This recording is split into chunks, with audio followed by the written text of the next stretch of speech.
안녕하세요. 오늘 우리가 함께 살펴볼 이야기는 요한복음에 나오는 정말 짧지만 아주 강렬한 인상을 남기는 한 만남에 대한 거예요. 바로 예수님과 나타나엘이라는 사람의 만남인데요. 이 사람의 마음속에 있던 깊은 의심이 어떻게 한순간에 놀라운 깨달음으로 바뀌게 되는지 그 과정을 한번 따라가 보겠습니다. 자, 바로 이 질문이 오늘 이야기 전체를 관통하는 핵심이라고 할 수 있어요. 어떻게 딱 한 번의 만남이 한 사람의 인생을 통째로 바꿔놓는 그런 엄청난 신앙 고백으로 이어질 수 있었을까요? 정말 궁금하지 않으세요? 좋습니다. 그럼 지금부터 그 이야기 속으로 한번 들어가 보시죠. 이야기의 시작은요, 나타나엘이라는 좀 회의적인 한 남자에게서부터 출발합니다. 이 사람은 예수님에 대해서 이미 약간의 선입견을 가지고 있었던 것 같아요. 그런데 정말 놀라운 일이 벌어집니다. 예수님께서 나타나엘을 보자마자 대화를 나눈 것도 아닌데 그의 속을 다 들여다보신 것처럼 이렇게 말씀하시는 거예요. 저 사람이야말로 참 이스라엘 사람이다. 거짓이 없구나 하고요. 와, 이건 그의 내면을 이미 다 알고 계셨다는 뜻이겠죠? 나타나엘 입장에서는 얼마나 황당했겠어요. 그쵸? 아니, 처음 보는 분이 갑자기 내 속마음을 다 아는 것처럼 말하니까요. 저를 어떻게 아십니까? 이 질문 속에는 그의 놀라움, 당혹감, 이 모든 게 다 담겨 있는 거예요. 정말이지 우리라도 똑같이 물었을 겁니다. 이건 너무나 자연스럽고 솔직한 반응이죠. 자, 바로 여기입니다. 이 지점에서 이야기가 완전히 새로운 국면으로 접어들어요. 나타나엘의 이 질문에 대한 예수님의 대답 한마디가 그야말로 모든 상황을 바꿔놓습니다. 예수님께서 이렇게 대답하십니다. 필립보가 너를 부르기 전에 네가 무화과나무 아래에 있는 것을 내가 보았다. 이게 그냥 너 거기 있었지? 이런 단순한 말이 아니에요. 당시 유대인들에게 무화과나무 아래라는 건 굉장히 개인적이고 조용히 율법을 묵상하거나 기도하는 그런 특별한 장소였거든요. 그러니까 이건 아무도 몰랐을 나타나엘의 가장 깊고 사적인 순간을 예수님께서 다 알고 계셨다는 정말 충격적인 선언이었던 거죠. 나타나엘은 그 자리에 그냥 얼어붙었을 겁니다. 그러니까 여기서 우리가 꼭 짚고 넘어가야 할 게 있어요.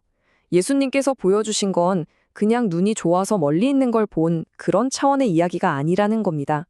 이건 물리적인 시야를 뛰어넘어서 한 사람의 생각, 과거, 그 영혼의 상태까지 존재 자체를 꿰뚫어 보시는 그야말로 하느님만이 가지실 수 있는 그런 통찰력이었던 거죠. 이 엄청난 깨달음 앞에서 어떻게 됐을까요?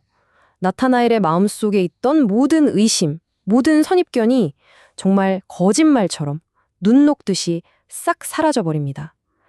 그리고 그 자리에서 성경에 기록된 가장 위대한 신앙 고백 중 하나가 그의 입에서 터져나오게 되죠. 그가 뭐라고 고백하냐면요. 스승님은 하느님의 아드님이십니다. 이스라엘의 임금님이십니다. 와, 이 짧은 한 문장에 모든 것이 담겨 있어요. 이건 그냥 감탄사가 아니에요. 자신의 가장 깊은 곳까지 꿰뚫어보고 이해해주는 존재 앞에서 터져나온 한 인간의 완전한 믿음과 존경심이 담긴 고백인 거죠. 이 고백을 좀 더 자세히 들여다볼 필요가 있어요. 그냥 한 말이 아니거든요. 처음엔 스승님, 즉 위대한 선생님으로 인정하죠. 거기서 한 걸음 더 나아가서 하느님의 아드님이라고 부르면서 그분의 신적인 본성을 알아봅니다. 그리고 마침내 이스라엘의 임금님이라고 선포함으로써 이스라엘 민족이 그토록 오랫동안 기다려온 바로 그 메시아의 임을 확인하는 거예요.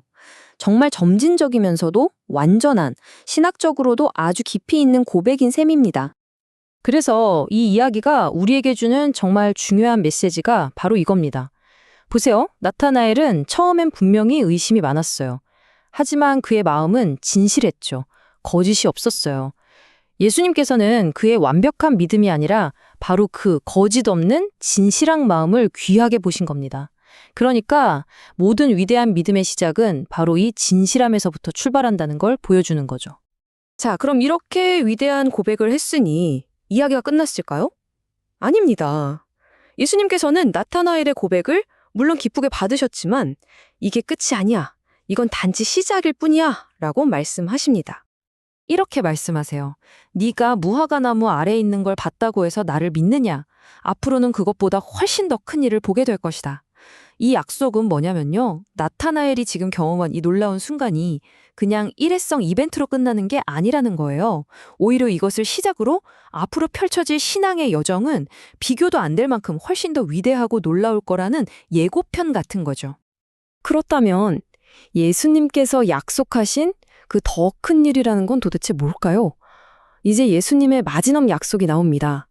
그리고 이 약속간에 예수님께서 이 땅에 오신 이유, 그분의 진짜 정체성과 역할의 핵심이 모두 담겨 있다고 할 수 있습니다. 예수님께서 이렇게 선포하십니다. 내가 진실로 진실로 너희에게 말한다. 너희는 하늘이 열리고 하느님의 천사들이 사람의 아들 위에서 오르내리는 것을 보게 될 것이다. 정말 중요한 말씀을 하실 때 반복하시는 진실로 진실로라는 표현을 쓰셨죠.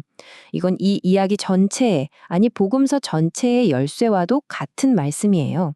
바로 예수님 당신을 통해서 이제 하늘과 땅이 다시 만나는 새로운 시대가 활짝 열렸다는 강력한 선언입니다. 이게 무슨 뜻이냐면요. 구약 성경에 나오는 야곱의 이야기 다들 아시죠? 야곱이 꿈에서 하늘까지 닿는 사다리를 보고 그 위로 천사들이 오르내리는 걸 보잖아요. 그게 바로 하늘과 땅의 연결을 상징하는 거였거든요. 그런데 이제 예수님께서 말씀하시는 겁니다. 그 사다리가 바로 나다.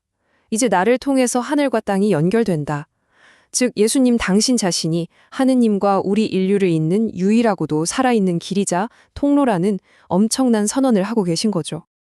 자, 그럼 한번 정리해 볼까요? 이 짧은 만남 속에 신앙의 여정이 그대로 담겨 있습니다. 첫째, 예수님께서 어떤 분이신지 인식하는 단계가 있죠.